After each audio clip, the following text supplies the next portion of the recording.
Teve essa história aí? Tem, inclusive, saiu essa atualização nesta sexta-feira. O candidato Renan afirmou que a Record, de fato, barrou. Não foi assim, retirou o convite ou não convidou. A Record, e essa declaração ocorreu durante a tarde desta sexta-feira. O Renan usou o Twitter, o X, na verdade, né, para explicar sobre essa decisão do canal e o motivo contra ele. Aí nós temos a postagem do Renan, tá? Segundo ele, a direção da rede televisiva não apresentou nenhuma justificativa formal e ele avaliou a medida de exclusão como uma atitude ridícula. Então, essa foi a postagem de Renan. Um trecho ali que ele fala: a Rede Record do Bispo Macedo acaba de avisar que não irá me chamar para nada, escreveu ali na sua rede social, e o argumento não informaram de fato do porquê que eles não querem que a presença do Renan Santos neste debate. Outras empresas de comunicação não adotaram essa mesma restrição. E para justificar a sua presença nos estúdios, o concorrente citou ainda seu desempenho em uma pesquisa recente, tá? O levantamento usado como referência principalmente sobre essas pesquisas, tá? Essa é uma outra postagem que ele repostou. Vão querer me tirar do debate, para aí sim o Flávio Rachada tentar diminuir o prejuízo de não ter ido nos outros. Então, eu fico me questionando, e aí também quero saber a opinião do Renan. Olha aí, a gente está trocando tudo, tá misturando as coisas. Do Arthur, se isso entra como uma forma de silenciar um lado que está tentando se posicionar e está querendo ir para esse embate. Porque como nós estamos vendo aí uma atitude de algumas emissoras, de alguns candidatos, principalmente, por exemplo, o Lula, a gente falou até agora, ele está correndo de todos os debates, ele não está querendo ir para o confronto. Então, qual que é a visão de vocês sobre isso? Seria uma forma de silenciar? Isso prejudica também a campanha de vocês, Arthur? Com certeza, né? Eu acho que assim, fica muito claro e fica muito feio quando uma emissora de TV relevante, uma emissora como a Record, né, que faz é tão presente na vida dos brasileiros, tenta excluir de forma assim, até caricata o Renan, né, usando critérios que ninguém entendeu. Eles usam a pesquisa, justamente a pesquisa que o Renan está melhor, onde ele chega nos 10%, para dizer que o Renan não pode ir no debate. O Paulo Marçal, quando ele foi para a campanha de prefeito de São Paulo, mesmo ele não tendo um partido com representação no Congresso, ele foi chamado para os debates porque ele era um candidato relevante. Ele era, então tinha que ser chamado mesmo. É a mesma coisa o Renan. A missão acabou de ser criada, nós temos um deputado que é o Kim Kataguiri. Claramente, nós somos muito mais relevantes do que outros partidos, inclusive, que têm a representação no Congresso e sequer têm candidatos. Né? Ou se tivessem, sequer bateriam os 10% que o Renan bateu. Que a Record, infelizmente, né, que tem ligações com republicanos, que tem ligações com a campanha do Flávio Bolsonaro, está querendo silenciar o Renan. Eu espero, e eu tenho esperança ainda, né, que eles revejam essa decisão. Eu acho que o próprio volume de interações nas redes sociais em relação a essa declaração deles e essa decisão deles, talvez o façam eles reverem essa decisão, porque realmente vai ficar muito ridículo se eles tirarem o Renan dos debates. Pessoal, temos 5.000 pessoas simultâneas. Eu quero agradecer a sua companhia nessa sexta-feira fria, mas apenas 2.500 likes. Isso não faz sentido. A conta não está fechando, não te custa nada. Eu sei que tu tá duro. Deixa o like de 500, Suzana. Pede pra eles que quando tu pede, Peraí que não atualizou.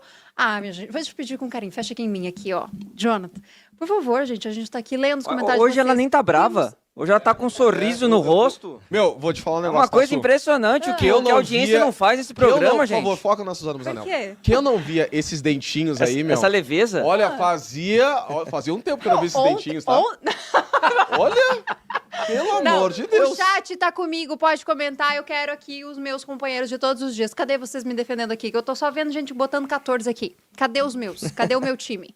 Venham me defender, porque ontem eu tava calminha, tranquilinha, serena. Hoje também, eu senti uma cutucada. Por que que tava? Porque eu não tava aqui, é isso? O problema sou eu. Eu senti sua falta, João. Entendi. A minha amizade com você é extremamente sincera, entendeu? Não, pior que é verdade. Essa semana tu provou. Essa semana tu provou. Não, se existe uma pessoa falando no microfone. Eu nunca vi. Me fala qualquer pessoa que te defendeu mais do que qualquer outra. Tu tá com créditos assim, ó, absurdos. E olha que a gente acabou de se conhecer. Amizade sincera, É verdade, cara. Não, é verdade. Grande amiga, favor. tá? Perfeito. Mas, Vini, eu senti Vini. Susto? Que susto.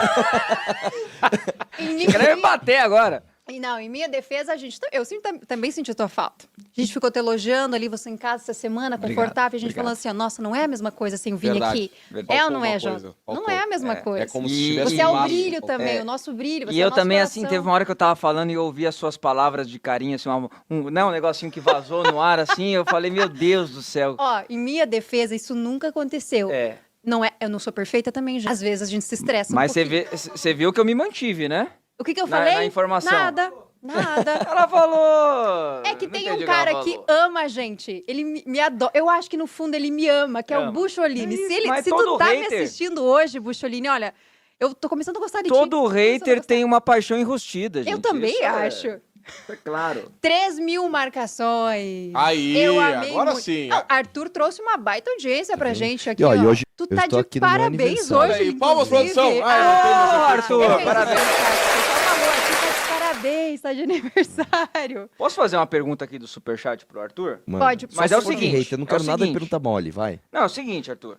Mas não dá spoiler, hein? Não dá spoiler. Porque a pergunta sobre a Penélope... Tá todo mundo querendo saber, mas é só no final do programa. Vão dizer que a gente tá enganando a audiência. Mas o Cláudio Becker, 6745, diz o seguinte, Arthur, a Penélope diz todo dia que o MBL abandonou a luta pela liberdade de expressão. O que você tem a dizer sobre isso? Não fala sobre a Penélope, só Tá bom. sobre esse questionamento do MBL ter abandonado a liberdade de expressão. Primeiro que isso é uma mentira, né? A gente sempre foi a favor da liberdade de expressão. Todas as pessoas que raciocinam sabem. Vou dar exemplos aqui.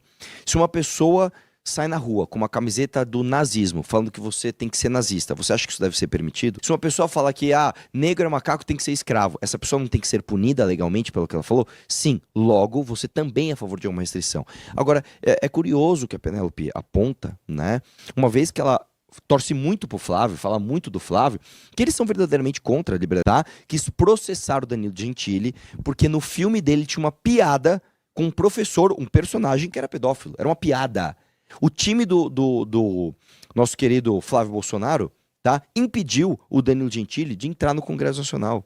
O time do Flávio Bolsonaro perseguiu todos os opositores que ousavam criticar o Jair Bolsonaro.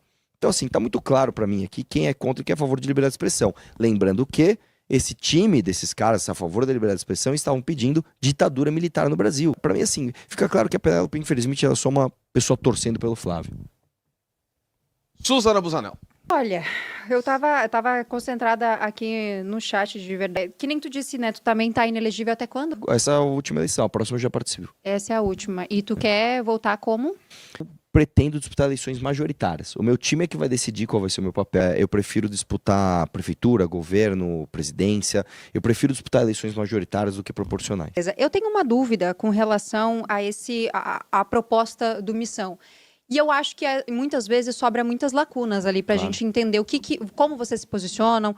Eu já vi muita gente falando que é o novo puxadinho da esquerda, mas vocês se posicionam como uma nova direita. E eu acho que falta algumas respostas ali. E isso realmente me gera uma dúvida. O que é, de fato, o Missão e o que a gente pode esperar? Porque eu sinto que tem certos discursos que acabam sendo um pouco contraditórios. Na verdade, assim, quem fala que a missão é de esquerda é bolsonarista. É só isso. Os caras acham que ser de direita é gostar do Jair Bolsonaro, quando é, na verdade, justamente o oposto. Né? Você gostar do Jair Bolsonaro significa você abrir mão do combate à corrupção, da economia de mercado, tudo aquilo que a gente já falou, para ser capacho de uma família, né, corrupta. Né? Eu quero lembrar que Jair Bolsonaro é um corrupto, Flávio Bolsonaro é um corrupto, e essas pessoas não podem sequer enrijecer leis penais, porque senão eles vão presos. Todas as propostas da missão estão escritas, nós passamos mais de 3 anos, passamos pelas mãos de mais de 200 pesquisadores para escrever um livro com as nossas propostas. E a gente está fazendo uma coisa muito nobre. A gente disponibiliza o nosso livro para o escrutínio público, para que as pessoas possam, inclusive, questionar nossas propostas. Então, eu deixo aberto aqui e não precisa fazer disclaimer. Eu vejo sinceridade e honestidade nas suas dúvidas para me perguntar o que você acha que às vezes é contraditório. Putz, Arthur, eu acho que essa proposta não é legal, eu acho que a defesa que vocês fizeram desse caso não é bacana, e aí eu vou ter a oportunidade de explicar, e eu acho que isso faz parte, inclusive, do que todos os partidos deveriam fazer. Colocar suas propostas para que as pessoas sejam críticas em relação a essas propostas. Então vamos lá, vamos tentar desmistificar essa questão. Mas me parece que muitas vezes corre um certo risco de vocês irem para a mesma linha do que vocês mesmos criticam. Por exemplo? Vocês terem essa linha um pouquinho mais rígida do direita, ter um discurso um pouquinho mais Me ajuda com aquela palavra? Radical. Radical. O Bolsonaro e o bolsonarismo não são radicais. Então, eu vou dar um exemplo para você.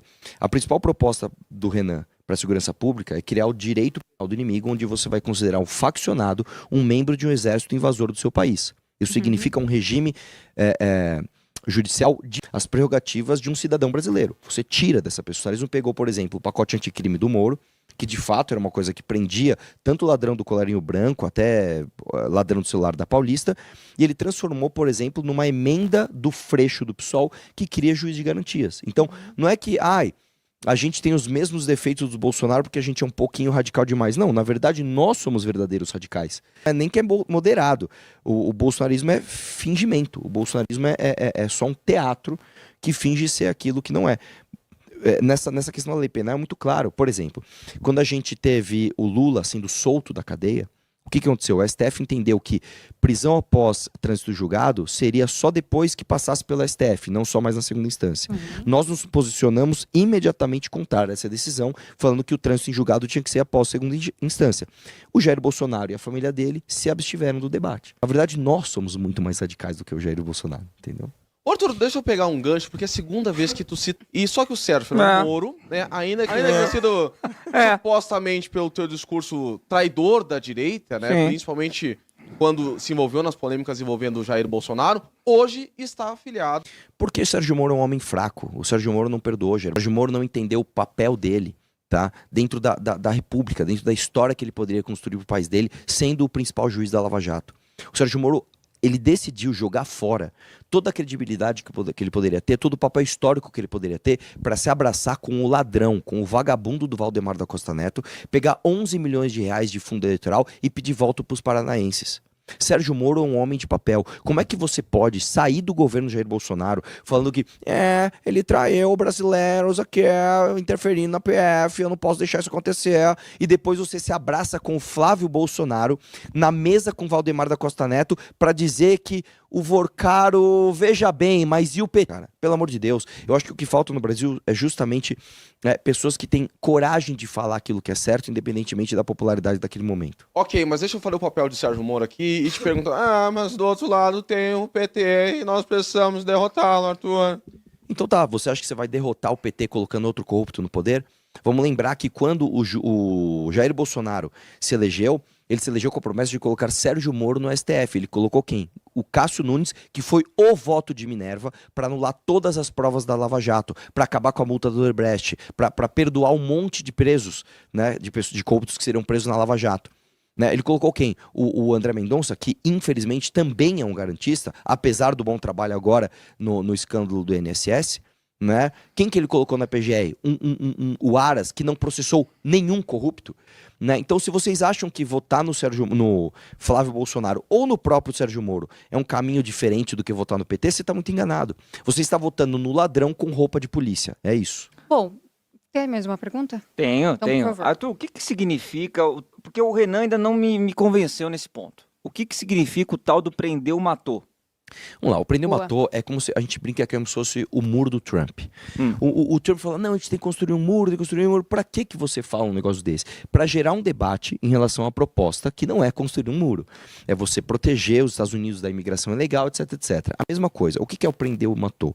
As pessoas estão de saco cheio de terem seus celulares roubados, de terem seus filhos mortos em latrocínios. Então, a questão é muito simples. A gente precisa do direito penal do inimigo, como expliquei anteriormente, para prender faccionado. Todo mundo já ouviu falar do speed bike, né? Speed bike aqui na Paulista é o seguinte, você tá com o celular na mão, vacilando, passa um maluco do celular e rouba teu celular. De bike e rouba teu celular. Esse cara não necessariamente pertence a uma facção criminosa. Esse cara não necessariamente merece um tiro na cabeça. Só que esse cara sabe que se ele roubar o teu celular e ele for preso, ele vai ser solto antes do policial que prendeu ele, que vai ter que ficar preenchendo o papel na delegacia. Você combater o crime organizado, você prender esses chefes de quadrilha, vai fazer com que esse crime desorganizado pare de ter a sensação de impunidade. Eu vi uma notícia hoje, tá? Que aqui no Capão Redondo, um moleque, ele tava num Corsa, tem o vídeo. Ele é roubado por 2 caras. Esses caras sobem na moto, saem correndo. Ele liga o carro, persegue os 2 caras, atropela os 2 moleques e mata os 2 moleques numa moto. A população não aguenta mais isso. A população quer matar essas pessoas. A pessoa não aguenta mais ter um vagabundo com uma arma na tua cabeça, sendo o juiz da tua vida naquele momento. É quase como um grito de libertação, tá? Para um programa sério de enfrentamento ao crime organizado e desincentivo ao crime desorganizado. Não, justamente o contrário. Hoje, na verdade isso não é nem legítima defesa. Isso é o exercício legal da sua profissão. Você vai ter um policial que vai para uma operação e ele vai fazer um negócio desse, ele vai ter o amparo do Estado, inclusive, para defendê-lo. Porque hoje a verdade é o seguinte, se um policial mata um vagabundo, ele não tem nem a garantia de uma defesa legal, né, paga pelo Estado, para ele não ir para cadeia.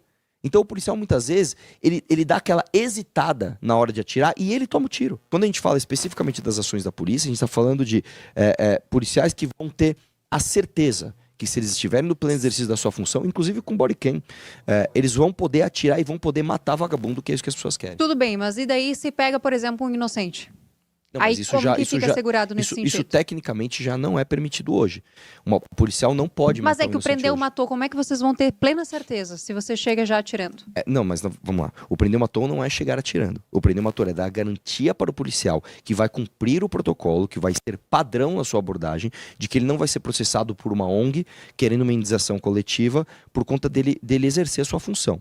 Isso não é licença para matar. Os policiais não vão virar como é que chama? Double Seven, né? Que é o 007, licença para... Não é isso. Agora, se o cara tiver com uma arma na mão, apontou pro policial, vai morrer. Por exemplo, Arthur, aquela mega operação que teve no Rio de Janeiro, recentemente, no Complexo da Penha, do Alemão, vocês são favoráveis a esse tipo de ação Completamente da polícia? favoráveis. Eu quero lembrar que essa operação matou mais de 100 vagabundos e prendeu mais de 80. Né? Pessoas de alta periculosidade. O problema é que, como infelizmente ela foi liderada pelo Cláudio Castro, que aparentemente é um político corrupto, envolvido inclusive no escândalo, né, do Banco Master e do Forcaro, né? Lembrando que ele liberou inclusive ali o crédito consignado para os fundos do Forcaro, né? Ele mesmo não pôde fazer muita coisa. E digo mais, você fazer só a operação sem o planejamento todo de modificação da legislação penal também não adianta. Eu não acho que a operação foi errada, eu acho que a operação foi certa, mas ela foi insuficiente. Você não vai mudar a realidade do Brasil enquanto você não modificar a lei penal. E digo mais, a gente tem mais uma segunda trava jurídica para isso. Quando você, por exemplo, você sufoca o crime organizado no Porto de Santos, sabe o que acontece? Eles migram para o Ceará, por exemplo. Sufoca no Ceará, eles migram para Pernambuco. Sufoca lá, migra para Paraíba e assim por diante. Por que eu estou dizendo isso? O Brasil precisa entender o crime organizado como uma organização que não é estadual. Então nós precisamos de uma justiça, nós precisamos de varas, de fóruns, de procuradores, de juízes especializados em crime organizado que vão ter uma jurisdição nacional. E aí sim, meu irmão, eu não quero saber se a tua empresa está no Pernambuco, está no Ceará, está em São Paulo. Se eu sou juiz daquela vara que está combatendo o crime organizado, se lavou dinheiro, não importa em qual estado, você vai estar no mesmo processo.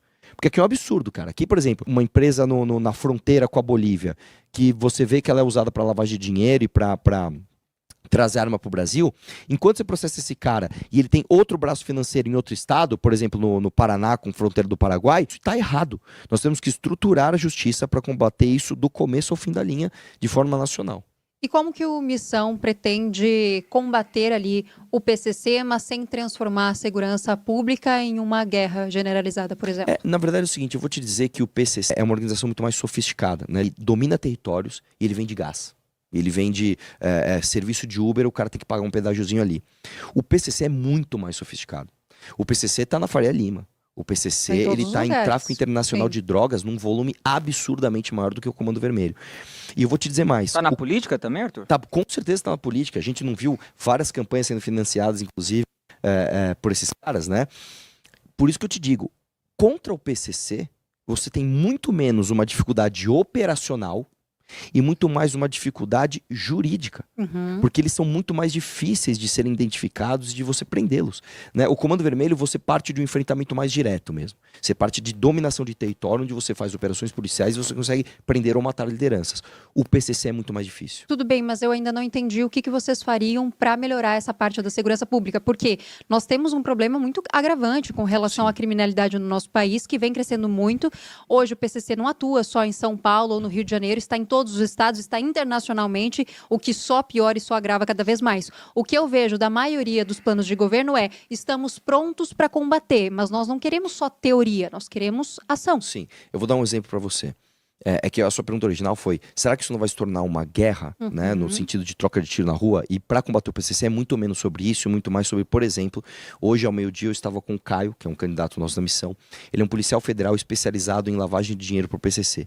Tá. A função dele é viajar o Brasil e ensinar outros agentes da Polícia Federal de outros estados como combater, por exemplo, a principal veia do PCC, que são os operadores financeiros. Então eu vou te dizer que no combate ao PCC especificamente, você está lidando com muito mais questões burocráticas, olha só, do que questões operacionais. Então, como eu falei, se você estrutura procuradores especializados, juízes especializados, que têm jurisdição nacional, para combater e asfixiar os braços financeiros do PCC, você não está falando nem de troca de tiro, e você está falando de destravar objetivamente questões burocráticas que fazem com que a gente não consiga combater essa facção, né? Então, como eu falei, o PCC é um pouquinho mais fácil de você derrotar.